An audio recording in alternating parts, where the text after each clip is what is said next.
C'était clairement le film d'horreur interdit aux moins de 17 ans le plus fou de l'année. On aurait dit un enchaînement des morts les plus bizarres qu'on puisse imaginer.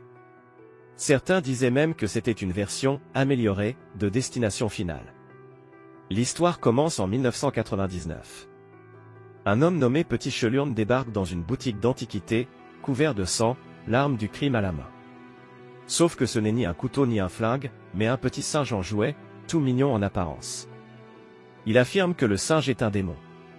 À chaque fois que ses baguettes tombent, quelqu'un meurt. Mais le vendeur ne le croit pas et lui balance simplement « pas de remboursement sur les jouets pour enfants ». Sauf qu'à peine il dit ça que les baguettes du singe retombent. Petit recule aussitôt. Il sait qu'une autre mort est sur le point de se produire. Et en effet, la seconde suivante, un harpon jaillit et transperce le ventre du vendeur. Ça ressemble à un accident improbable, mais tout est trop précis pour être une coïncidence. Petit comprend que la malédiction du singe a encore frappé. Il sait qu'un retour en magasin ne servira à rien, alors il chope un lance-flamme dans le magasin et crache toutes ses peurs et sa haine en flammes.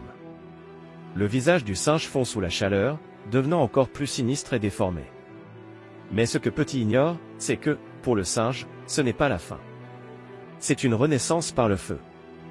À partir de ce jour, Petit disparaît. Mais son fils, Hal, hérite du singe maudit.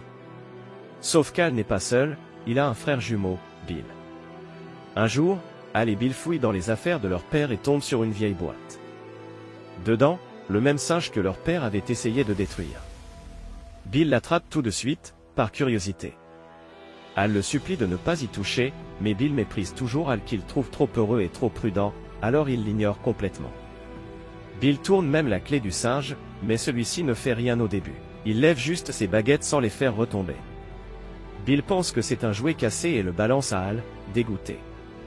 Pour lui, Hal n'est bon qu'à jouer avec des jouets cassés. Hal n'ose pas riposter, car Bill le maltraite depuis qu'ils sont petits. Sa colère, il ne la laisse sortir que dans ses rêves, comme quand il s'imagine fracasser le crâne de Bill avec une boule de bowling. Le lendemain, leur babysitter, Annie, les emmène manger japonais. Quand Hal ouvre la portière, il voit le singe, alors qu'il était censé être resté à la maison. Il pense que Bill l'a mis dans la voiture. Ils arrivent ensuite dans un resto de teppanyaki. Le chef, qui trouve Annie jolie, fait tout pour l'impressionner. Il lui cuisine même un cœur en riz sauté. C'est censé être un moment chaleureux et joyeux, mais Hal sent que quelque chose cloche. Il ignore que le singe est passé de la banquette arrière au siège avant. Et au moment où ses baguettes frappent finalement, le chef dérape et tranche accidentellement la gorge d'Annie. C'est la première victime du singe depuis sa renaissance. La mort d'Annie est tellement absurde que Bill, qui avait toujours été très proche d'elle, s'effondre. Mais Hal, lui, reste calme et réfléchit. Et si tout ça avait un rapport avec le singe? Après tout, Bill le détestait, il ne l'aurait pas mis dans la voiture. Peut-être que le singe bouge tout seul. Leur mère, Loa, voyant ses fils bouleversés, tente de les réconforter en disant « Tout le monde meurt un jour, c'est la vie ». Mais elle n'arrive toujours pas à vaincre sa nature peureuse. Il se fait souvent harceler par des gamins que Bill envoie contre lui. Elle ne comprend pas pourquoi Bill le cible sans arrêt, ce qui nourrit sa haine envers lui. Un jour, elle rentre chez lui couvert de purée de banane après s'être fait tabasser. Il est tellement furieux qu'il en perd presque la raison.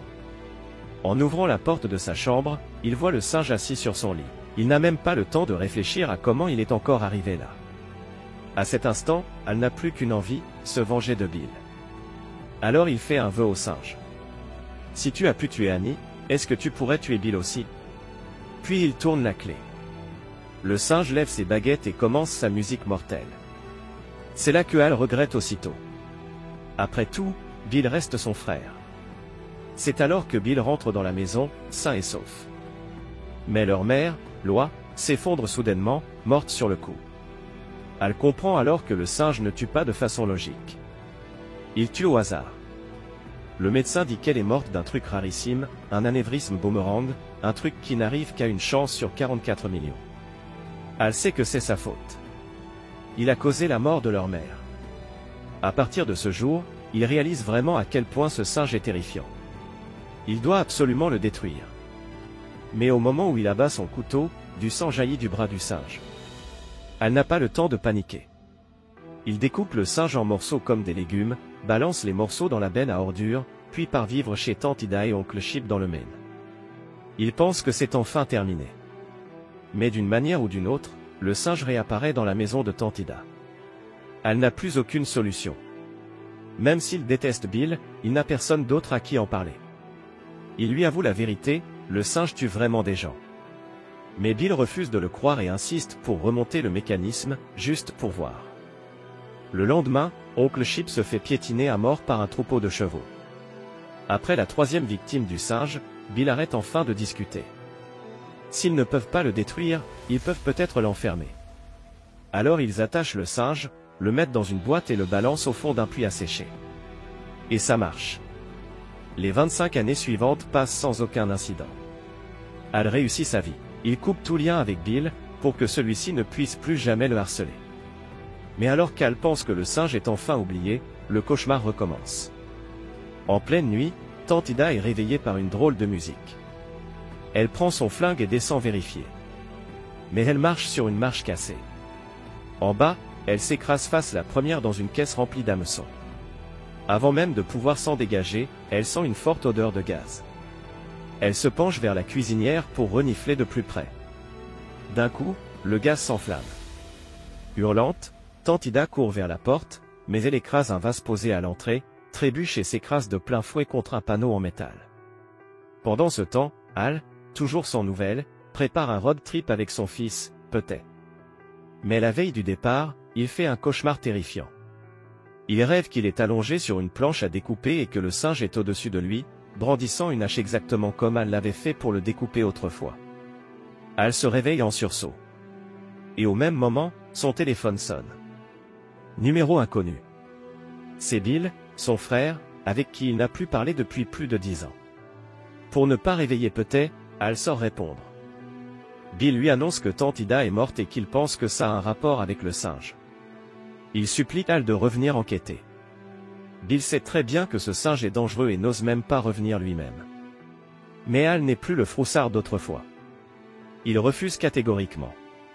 Sauf qu'un truc imprévu arrive. L'unité extérieure de la clim, toujours sous tension, se décroche soudain et tombe juste devant Al. Un court-circuit électrifie la piscine voisine. Pile à ce moment-là, une femme au bord de l'eau s'apprête à plonger.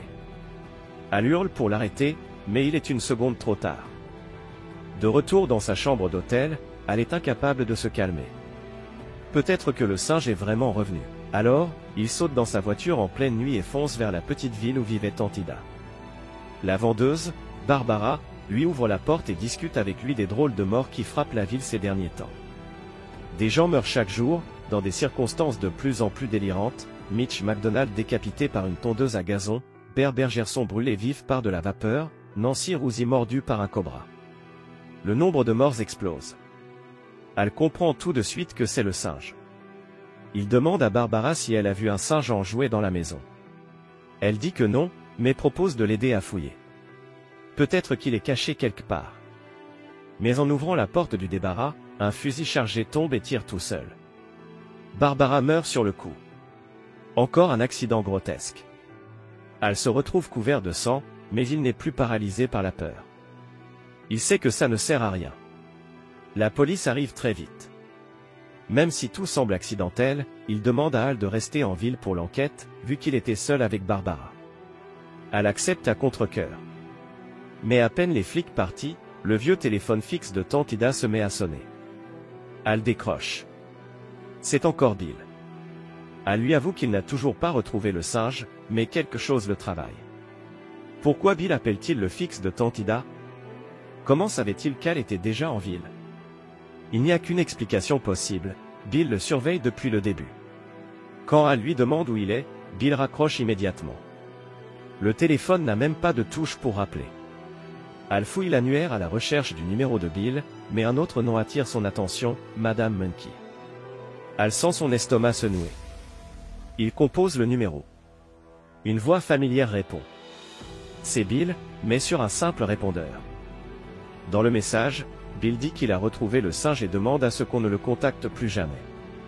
Un frisson glacé traverse Al. Bill est derrière tout ça depuis le début. Toutes ces morts bizarres en ville, c'est parce que Bill remonte sans cesse le mécanisme du singe. Elle est sur le point de rappeler Bill pour lui demander des comptes quand un soi-disant policier débarque chez Tante Ida. Mais ce n'est pas un vrai flic. C'est un gars nommé Ricky, qui sort tout de suite son arme et braque Al. Ricky exige qu'Al l'emmène chez Bill. C'est là que Ricky dévoile la vérité. Bill a toujours tenu Al pour responsable de la mort de leur mère. Après avoir jeté le singe dans le puits, Billy est redescendu en cachette pour le récupérer.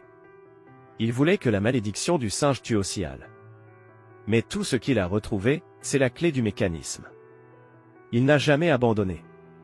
Pendant 25 ans, Bill a envoyé des gens fouiller partout pour retrouver le singe. Finalement, il y a 2 semaines, Ricky est tombé sur le singe dans un marché aux puces et l'a revendu à Bill. Dès que Bill l'a récupéré, il s'est mis à tourner la clé, provoquant mort sur mort. Mais malgré tous les morts, Al restait toujours vivant. Bill s'est dit que c'était à cause de la distance. C'est pour ça qu'il a manipulé Al pour qu'il revienne en ville, sous prétexte d'enquêter sur le singe.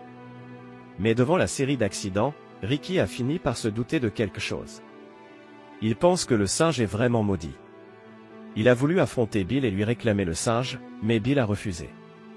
Alors Ricky a découvert qu'Al et Bill étaient frères jumeaux. Il est venu directement voir Al pour qu'il récupère le singe. Al explique que lui et Bill sont brouillés depuis l'enfance et que Bill ne lui adresserait même pas la parole. Mais Ricky n'en croit pas un mot. Il force Pete, le fils d'Al, à ramper par la chatière chez Bill pour récupérer le singe. Al n'a pas le choix et accepte.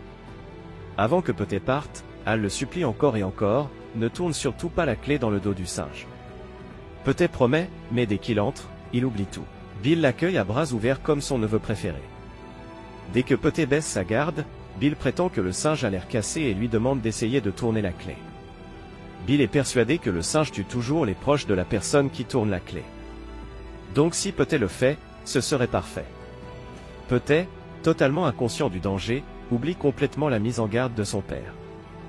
Il tourne la clé plusieurs fois. Les baguettes du singe retombent, et cette fois, c'est Ricky qui prend cher. D'un coup, son flingue part tout seul. La balle traverse la vitre et explose un énorme nid de guêpes dehors. Un essaim entier fonce sur Ricky, s'infiltre dans sa bouche et lui fait subir une des morts les plus atroces qu'on puisse imaginer. Al comprend aussitôt qu'un truc affreux vient de se produire à l'intérieur. Il se précipite chez Bill, mais il est déjà trop tard. Le singe, devenu fou à force de tuer, balance Bill à travers la pièce comme un vulgaire pantin et se met à agiter ses baguettes dans tous les sens.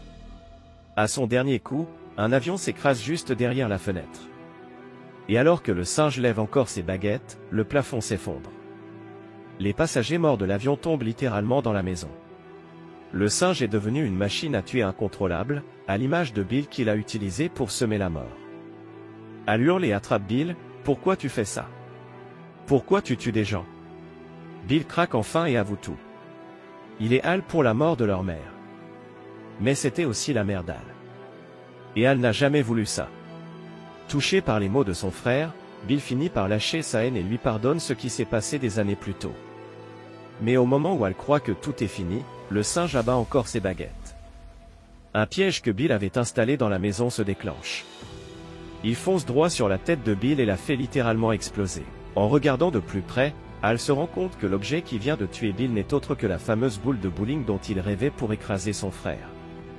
À cet instant, Al comprend que ce n'est peut-être pas le singe qui tue, mais le mal, au fond du cœur des gens.